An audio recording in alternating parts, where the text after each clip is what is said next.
Bonjour et bienvenue. Aujourd'hui, je vais vous parler de la communication. Voilà, la communication interpersonnelle, c'est-à-dire tout simplement la communication que nous avons chaque jour avec chaque personne que nous rencontrons.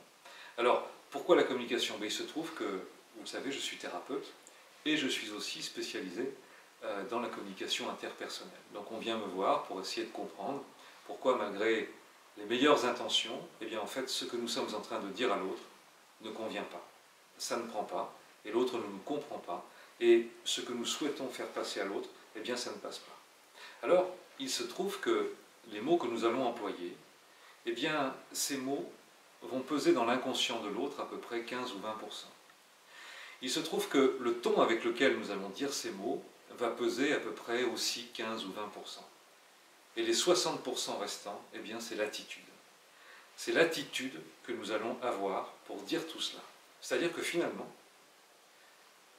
la forme va l'emporter sur le fond. Mais attention, le fond va rester bien évidemment la chose la plus importante.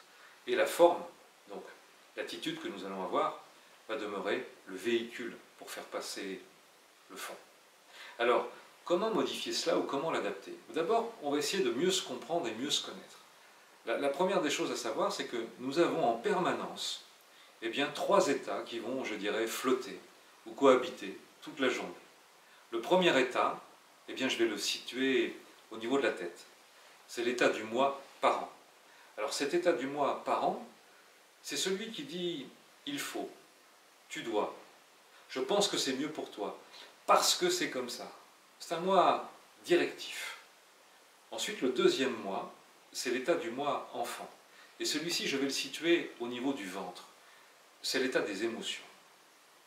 Alors attention, quand on envoie des émotions à quelqu'un, eh bien l'autre nous renvoie systématiquement des émotions. Vous l'avez remarqué peut-être? Regardez. Lorsque vous avez par exemple quelqu'un qui est en colère, eh bien, vous n'allez pas lui dire « s'il te plaît, ce que tu dis ne me convient pas ». Vous allez vous mettre à crier ou à supplier ou à pleurer pour lui dire « je t'en prie, calme-toi ». Et à partir de ce moment-là, vous aurez une émotion qui va venir de l'autre. Soit la colère va monter encore, soit en effet, la colère va descendre, et à la place peut-être des pleurs, peut-être des cris, mais quelque chose va se passer. Donc en effet, une émotion va appeler une émotion. Alors, il reste évidemment, vous l'avez compris, un troisième état du moi, central, au niveau du cœur, qui est celui de l'état du moi adulte. Cet état du moi adulte, c'est la base de toute communication interpersonnelle.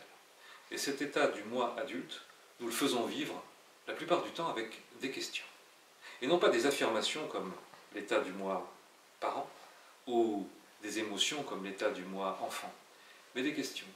Comment crois-tu que nous allons pouvoir réussir cela? C'est-à-dire que nous allons chercher une collaboration chez l'autre. La collaboration.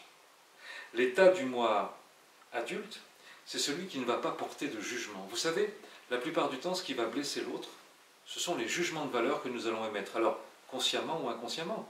Par exemple, si je comprends bien, tu préfères garder ta main comme cela, c'est-à-dire la poser sur cet accoudoir. Ça, c'est une reformulation. D'accord? Maintenant, on va émettre un jugement de valeur. Moi, j'aimerais bien savoir pourquoi tu mets ta main comme ça. Enfin, c'est ridicule. Vous avez voulu dire la même chose, sauf que vous avez mis un jugement de valeur. Et vous allez blesser l'autre. Alors, une petite gymnastique, un petit entraînement, un petit jeu maintenant, si vous le voulez bien.